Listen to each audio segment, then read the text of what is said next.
I heard a good quote recently that says, building a brand comes from relentless reminding of what it is that makes you special.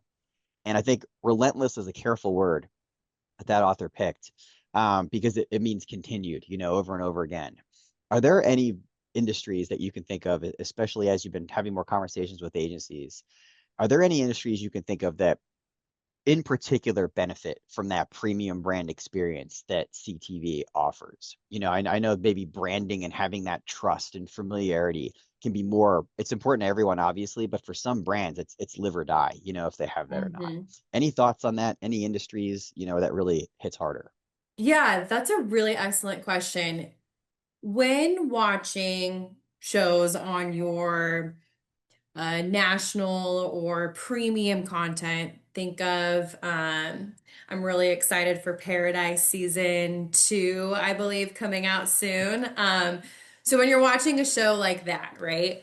And you see an ad that is location or some sort of local service. Think your heating and cooling company or your local auto dealership. That hits harder than seeing maybe just a McDonald's ad, right? Or some sort of national ad. There's some sort of, I can't think of the right word, but officialness, right? Of showing up during that premium content. And it's a little bit more eye-catching when it's more local or regional too, right? So I would say to your question of, which industries can benefit, just because you're a local or regional company does not mean you cannot run CTV. If anything, you should be running CTV because you're going to cut through the clutter of the Dove, the Pepsi, the other national branding commercials that we as consumers are used to watching. So, um, yeah, I would say local, regional, don't discount it. There's a space for you. With home services, certainly, when you need that type of service, if it's a roofing company, a landscaping company, a siding company, a window and door company, etc., you often need that as opposed to you're shopping over a long period of time, and so being available at the right time is important.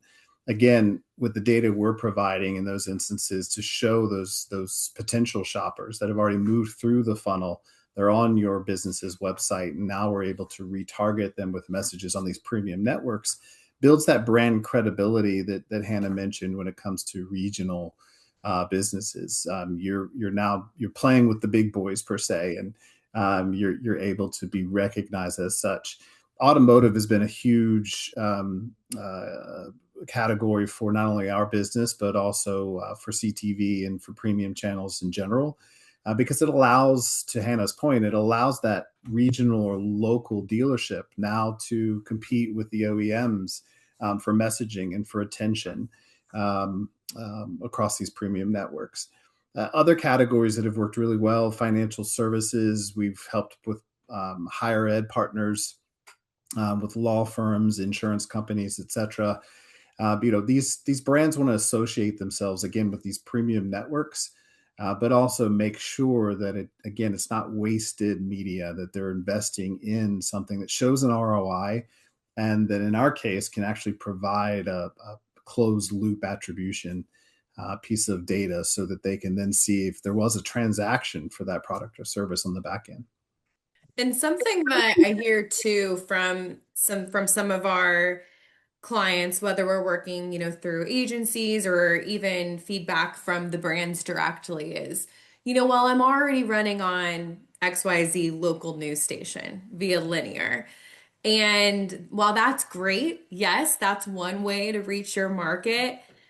I always ask, of within a given week, what percentage of your TV watching is on your local news station, right? There's so many other households you could be missing by only targeting linear local news or whatever it may be. And of those that are watching that content, you don't even know if they're interested, right? If they're in market. So there's something to be said about opening the doors of different types of content that you could run across. And then having that messaging be relentless, especially to those households that have already shown some sort of intent. I like to think of the consideration funnel like a literal funnel, right? So it's one thing to drive new traffic, new households, new consumers into that funnel, but that funnel has holes, right? You can easily slip out of it at any time. So think of CTV as that, those blockers, right? Holding up those holes, keeping those households in the funnel to ultimately drive them all the way through and to convert.